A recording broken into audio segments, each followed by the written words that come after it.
Meu nome é Fernanda Pereira, tenho 27 anos, sou estudante.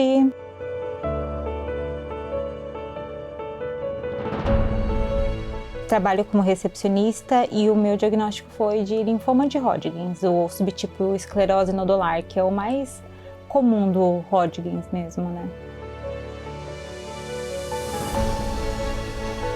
É muito engraçado, né? Porque eu sempre falo isso pra todo mundo. O corpo da gente, não o corpo, mas parece que tem alguma coisa que diz quando tem alguma coisa errada.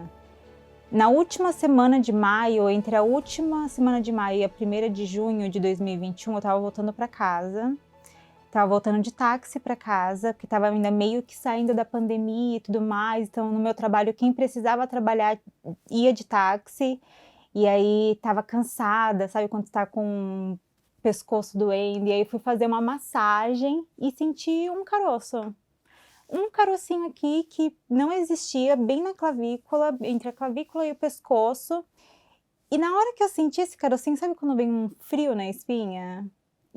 Eu lembro exatamente o ponto da Avenida do Ibirapuera que eu tava passando com o táxi, porque eu olhei pra fora, eu lembro da imagem certinha passando, e eu comecei a massagear esse caroço e eu fiquei, desde quando tá esse caroço aqui que eu nunca senti? Não sei quando que aquele caroço surgiu. Eu sei que eu senti ele naquela última semana de maio de 2021. E aí, depois de uma semana, surgiu outro carocinho pequeno. E começou a surgir. Quando surgiu o terceiro caroço, e aí já tinha passado o quê? Um mês, falei, pera, vou procurar um médico. Nesse meio tempo eu estava passando com uma ginecologista para fazer exames anuais, porque como tinha vindo a pandemia, eu não tinha feito em 2020 por causa da pandemia, a gente já estava meio que na metade de 2021, eu quis fazer o meu check-up anual, porque eu sempre fiz. Então, quando eu senti esse caroço, eu meio que já estava com uma consulta marcada com a ginecologista, já estava fazendo hemograma. E aí, quando eu voltei com ela para mostrar o hemograma, levar exames de Papa Nicolau, essas coisas, eu mencionei para ela que eu estava com esse caroço. Eu não lembro se na época eu já tinha 2 caroços ou 3. Eu sei que eu já tinha o caroço, porque eu falei para ela, eu tô com uns caroços aqui. E aí ela pegou e falou, olha, seu exame de sangue está mostrando uma leve anemia. Da minha parte, os seus exames estão ok, mas procura um clínico para ele ver essa anemia e te passar um remédio. E você já menciona esse caroço. Falei, beleza. Marquei um clínico, mostrei o exame.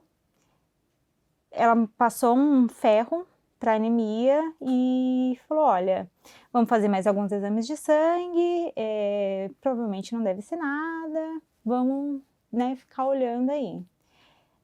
Fiz mais exames, a anemia voltou um pouquinho pior, e aí de todos os exames que ela tinha me passado, tudo voltou negativo, tudo ok, a não ser essa anemia, e aí começou a surgir mais caroços e os caroços começaram a aumentar. Aí ela vai eu pro meu plano de novo, falar, gente, preciso agora passar com um hematologista, porque a médica que me encaminharam falou que não é a especialidade dela. E achei um hemato pelo meu plano. Ele não olhou nenhum dos exames. Eu não sei se é porque tinha muitos pacientes e ele era o único que estava atendendo, então era aquela consulta de 2 minutos, você entra e sai. E aí eu tentei explicar para ele tudo o que eu tinha passado, que enfim, eu tinha uma história para contar já. Ele não ouviu, ele me descartou muito rápido. Ele não fez um exame físico para ver os caroços, e eu já tinha muitos caroços na época.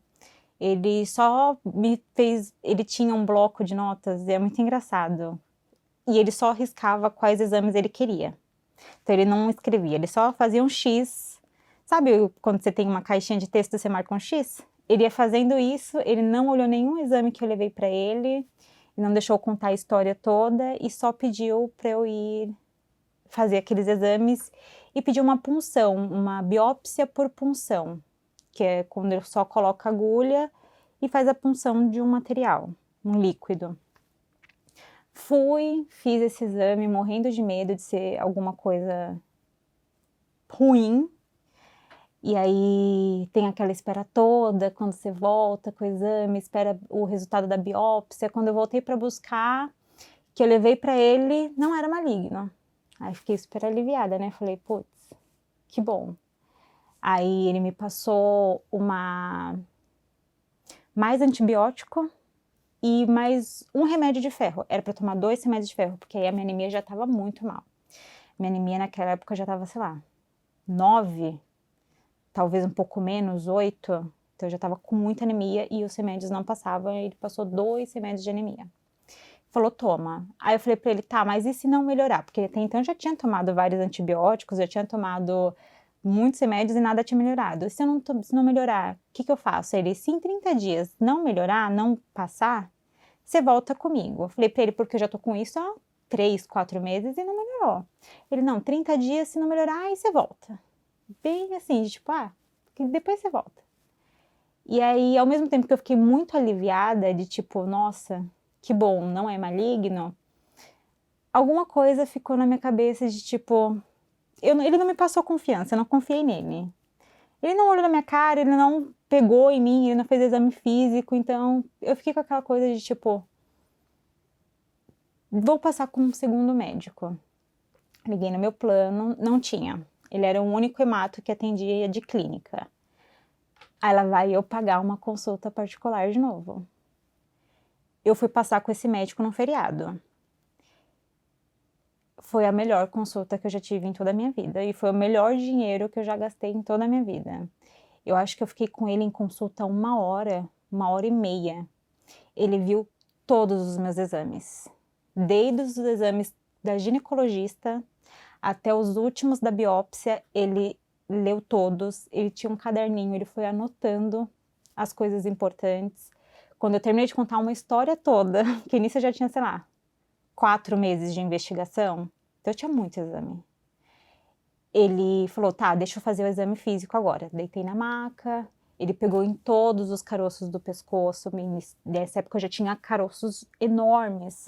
Tipo, eu tinha um caroço que parecia uma bola de golfe, assim, ele era muito grande.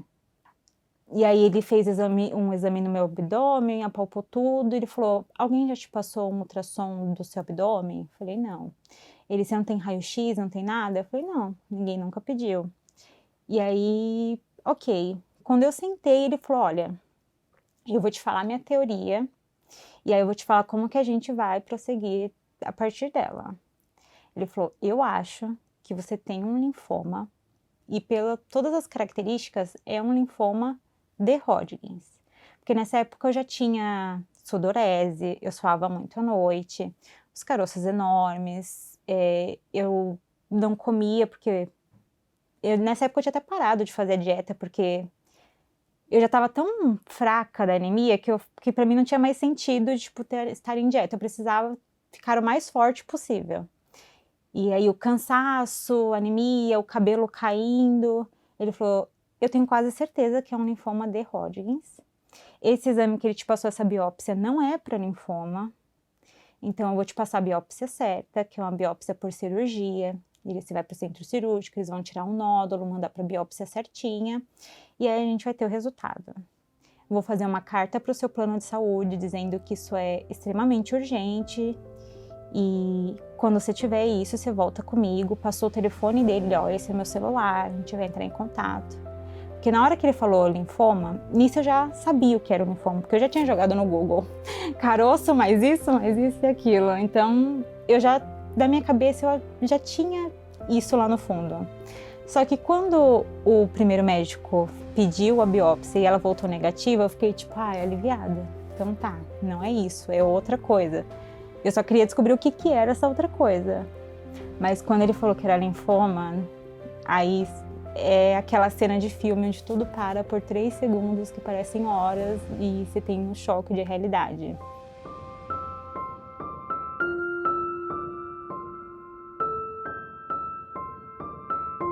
Médico, acho que já deve estar acostumado as pessoas desabarem na frente dele, né? Porque foi exatamente o que eu fiz. Eu chorei tanto.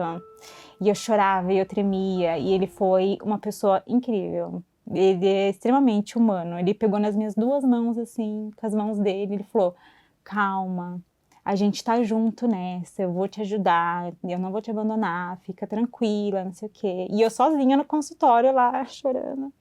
Mas ele foi incrível, ele me acalmou, ele me instruiu certinho, olha, a gente vai fazer X, X, X. Fui no meu plano de saúde. Aí nisso eu já sabia que eu ia ter que ser forte. Chorei, beleza. Agora vamos pra luta. Fui no meu plano. Preciso marcar uma médica cabeça e pescoço, gente. Por quê? Porque eu tô com uma suspeita de linfoma, um câncer, e eu preciso fazer a biópsia, porque aí eu já parti pro tipo, porque o médico de vocês falou que eu não tinha nada e eu posso ter, e como é que a gente vai fazer? Aí meu plano falou que a médica, a única médica cabeça e pescoço que atendia com eles, estava de férias. Aí eu falei, tá, e como é que a gente faz? Não, só tem agenda, só vai ver a partir do outro mês. Nisso a gente tava, não era nem metade do mês. E aí eu falei, não, gente, vocês não estão entendendo. Eu posso estar com câncer. Eu preciso fazer esse exame. Expliquei toda a situação para eles, fui na ouvidoria. Quando eu cheguei na ouvidoria, a moça foi uma querida, me ajudou e falou, olha, eu vou resolver para você, me dá 1 dia, 2 dias que eu te ligo e te dou uma solução. E foi exatamente isso. Eu fui falar com eles na quinta-feira, porque na quarta-feira foi o feriado que eu passei com o médico. E na sexta ela já estava me ligando falando, olha, a médica vai voltar semana que vem, na quarta-feira, terça-feira, e você vai passar com ela de encaixe. Porque aí eu mostrei para ela os caroços, falei, olha o meu pescoço, como é que tá, tudo mais. Passei com a médica, na hora que eu sentei, e aí eu digo que depois que eu passei com o doutor Alexandre, que foi o médico particular, tudo fluiu. Parece que Deus olhou para mim e falou, vou colocar só pessoas boas no caminho dessa menina, porque ela já tá 4 meses sofrendo com médicos não tão bons assim. A médica, cabeça e pescoço, eu sentei e ela falou, pra que você tá aqui? Aí mostrei para ela meu pescoço. E mostrei a carta do doutor Alexandre falando da suspeita dele e que eu precisava de uma biópsia com urgência. Eu lembro que ela arregalou o olho e falou, eu vou te operar amanhã. E saiu andando. Gente, eu falo que ela devia ser ligada no 320, porque ela saiu pelo plano de saúde, que é tudo no mesmo prédio, batucando o salto dela, e ela ligava para um, ligava para outro, falando, olha o pescoço dessa menina, isso é um absurdo, vem aqui ver fulano. Trazia fulano, olha o pescoço dela. Buscava e saía, buscava o outro e falava, olha aqui, você tem que autorizar, eu preciso operar ela amanhã. Aproveita, encaixa ela, olha o pescoço da menina. Você que veio tanta gente olhar o pescoço da menina, que no caso era eu. E eles conseguiram. Eu passei com ela, acho que era umas 4 da tarde. Eu liguei pro meu trabalho e falei, então, gente, eu vou operar amanhã. Falou, como assim? Eu falei, a médica olhou, arregalou o olho e falou que ela vai me operar de urgência. E isso devia ser umas 5 horas da tarde. No outro dia, 6 da manhã, eu tava dando entrada no hospital para fazer a cirurgia. Fiz, correu tudo certo, médica maravilhosa, sem problema nenhum. Quando foi umas 2 semanas depois, saiu o resultado. No dia 30 de dezembro, eu fiz a minha primeira químio do protocolo ABVD, que é o clássico do linfoma.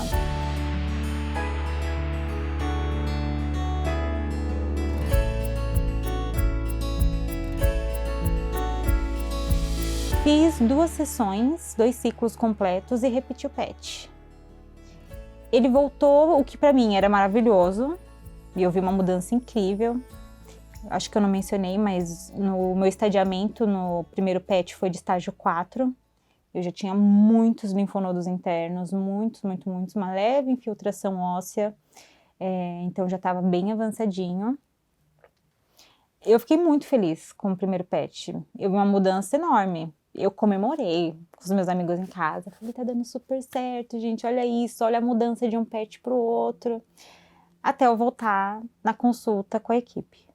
Eles falaram, então, pra gente não é satisfatório.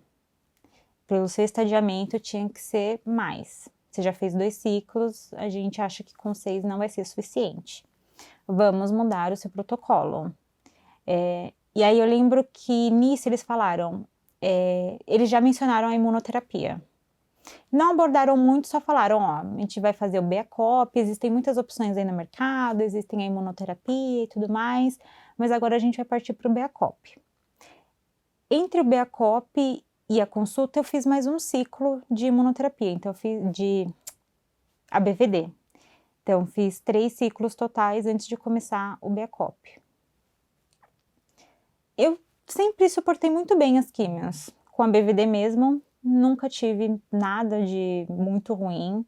Acho que a primeira vez que eu fiz a quimioterapia eu passei mal, mas foi a única vez. Eu não tinha enjoos, eu nunca parei de trabalhar.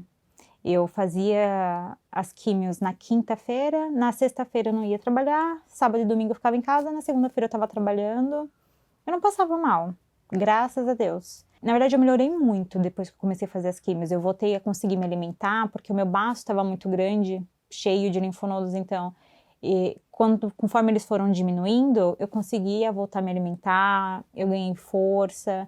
Então, eu fui o contrário do que a maioria das pessoas que passam pela químio que ficam fracas, debilitadas. Eu fiquei super forte, voltei a comer, então eu estava me sentindo muito bem. Quando eu comecei o BEACOP, primeira infusão, primeiro dia, que são 4 dias, eu fiquei 10 horas no hospital.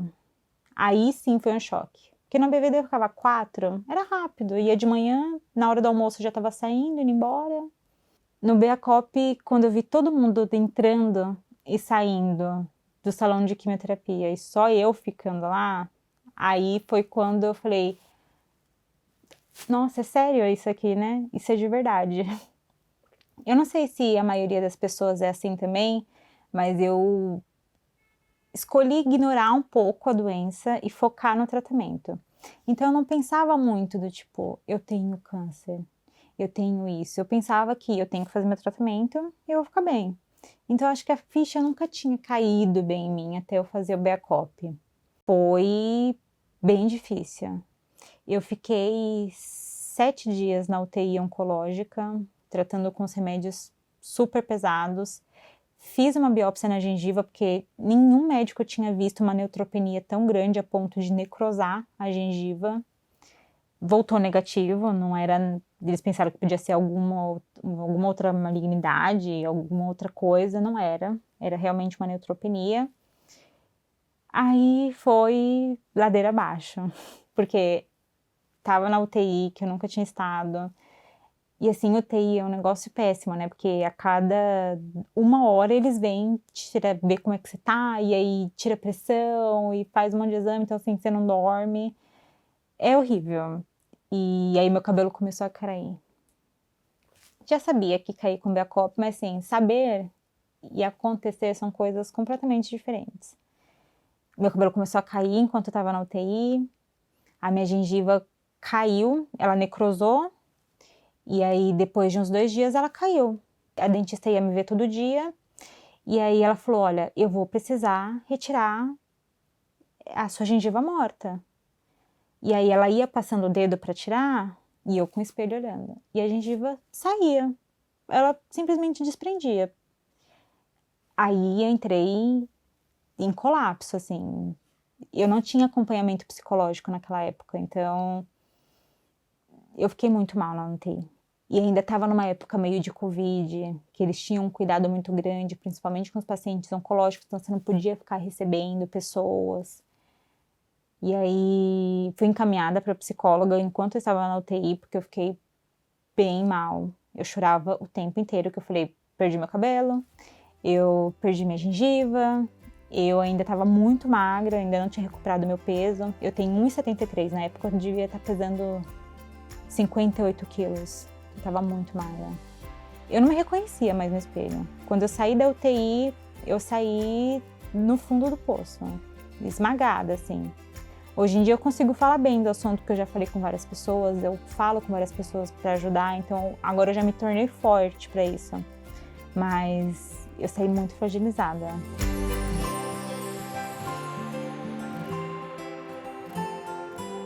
E aí fiz o BEACOP, ok. Nisso, o médico falou pra mim, o Dr. Guilherme falou, eu vou suspender o BEACOP, porque você não aguenta. A gente achou que seu corpo estava mais forte, ele não tá, ele não vai aguentar o BEACOP. Vamos voltar para BVD e torcer para isso ter sido o susto que precisava para agora finalizar com a BVD e dar tudo certo. Falei, ok.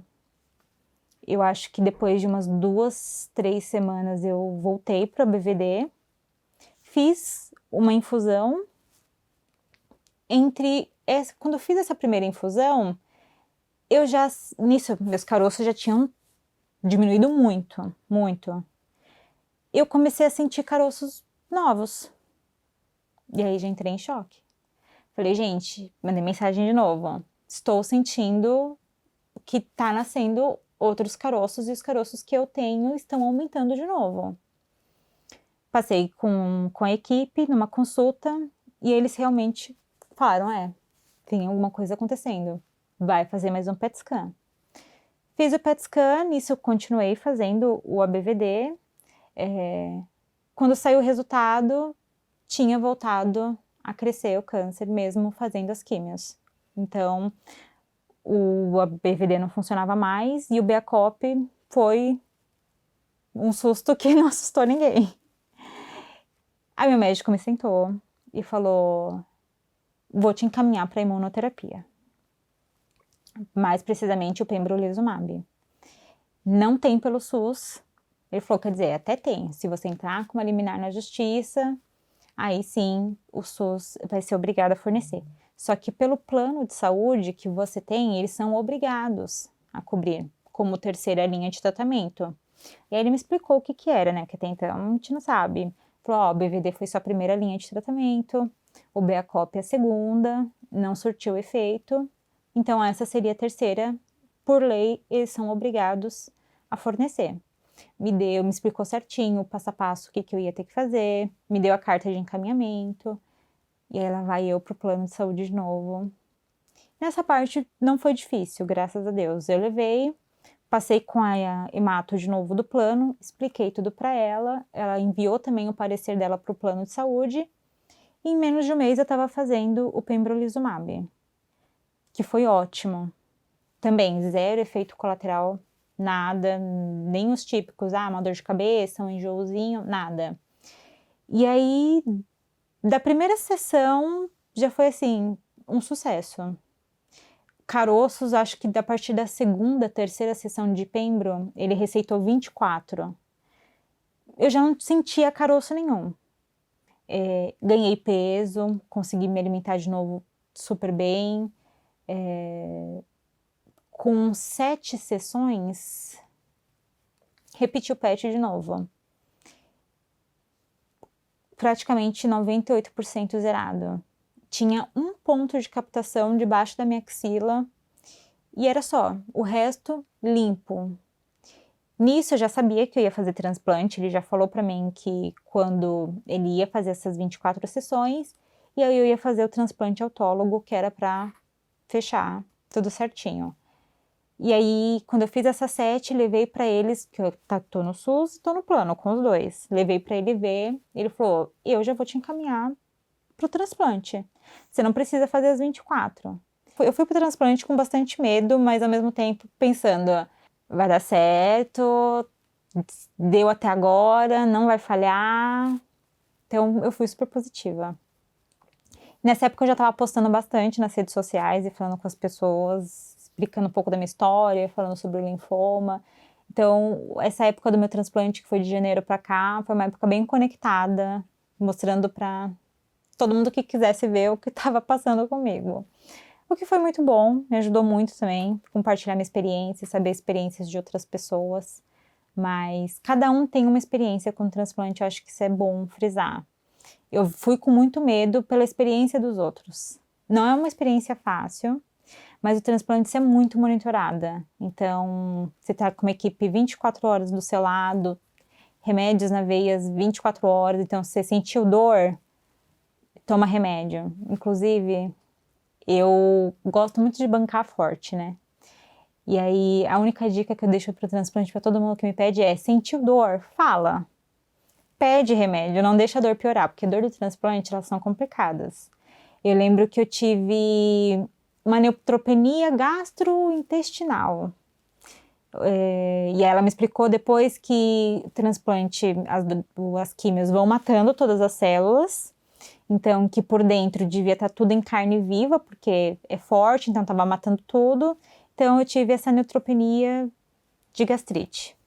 E aí eu comecei a sentir dor, não falei pra ninguém, a dor escalonou, e aí escalonou muito, no ponto que eu não conseguia andar de dor, não conseguia dormir. Tomei umas morfinas, nunca tomei na minha vida, fiquei ótima. Umas 2 dosezinhas de morfina, tava zerada, dormi, era uma maravilha. E aí aprendi que no transplante, se sentiu dor, avisa e toma remédio. Você tá tomando um monte mesmo, tá tudo certo. Estou em remissão desde maio. Daqui a 1 mês e meio eu repito o PET de novo, que a gente vai fazendo com regularidade para ver se tá tudo certo. A Fernanda de antes, eu acho que até acontecer alguma coisa muito séria, a gente não pensa muito na vida e na importância dela. A gente só vai vivendo. É trabalho, é faculdade, preocupação, são coisas, assim, bestas. Você não se preocupa com coisas super importantes, é só a vida cotidiana. A gente não costuma pensar muito em morte, no que tá por vir, se alguma coisa ruim acontecer, a gente só vive. Eu não pensava nisso, jamais pensei que na minha vida que eu poderia ter um câncer. E tão jovem, eu tinha 25 anos na época. Então, agora, depois, eu ainda tô descobrindo quem eu sou. Porque eu mudei de tantas formas, eu agora tenho outras ambições, outras pessoas para ajudar. Eu tive sorte de ter uma rede de apoio muito boa e de ser muito, não sei a palavra, se é ligeira ou se é... Eu não sei a palavra, mas eu corri muito atrás. E eu sei que para algumas pessoas isso é muito difícil, mas eu peguei tudo que eu já aprendi nessa vida, tudo que eu tinha de perspicaz, inteligente, e falei, eu vou correr atrás e vou me fazer ser ouvida. Então, eu ia no plano, eu batia de frente com eles, então eu nunca fiquei sem tratamento porque eu corri muito atrás. Eu tive isso de tipo, não confio nesse médico, vou buscar um outro. Agora com a imunoterapia, estou batendo de frente com o plano, porque eles demoraram muito para liberar o Brentuxi, então batendo de frente com eles. Usei as redes sociais a meu favor, de tipo, olha, essa sou eu, esse é o meu caso, eu montei uma rede de apoio muito boa, então eu sabia que eu estava de alguma forma protegida e eu sei que muitas pessoas não têm isso, muitas pessoas não têm acesso à informação, não sabem o que é o linfoma, eu não sabia. Eu não conhecia os sintomas. Talvez se eu conhecesse antes, eu teria no fundo da minha cabeça de tipo, caroço, cansaço, anemia. O que será que pode ser? Se eu soubesse de fato que era um linfoma antes, eu podia ter ligado um com um e não teria talvez sido diagnosticada em estágio 4. Não teria ter passado pelo BACOP e ter acontecido o que aconteceu, então talvez eu pudesse ter evitado muita dor. E é isso que eu quero passar para outras pessoas. Eu quero evitar que tantas pessoas sofram tanto com o tratamento. A doença está aí, ela vai existir. A gente não sabe de onde o linfoma veio, então a gente não sabe por que ele surge, mas que se uma pessoa puder ser diagnosticada antes, porque viu meu conteúdo e sabe hoje o que é o linfoma, eu já vou ter vencido.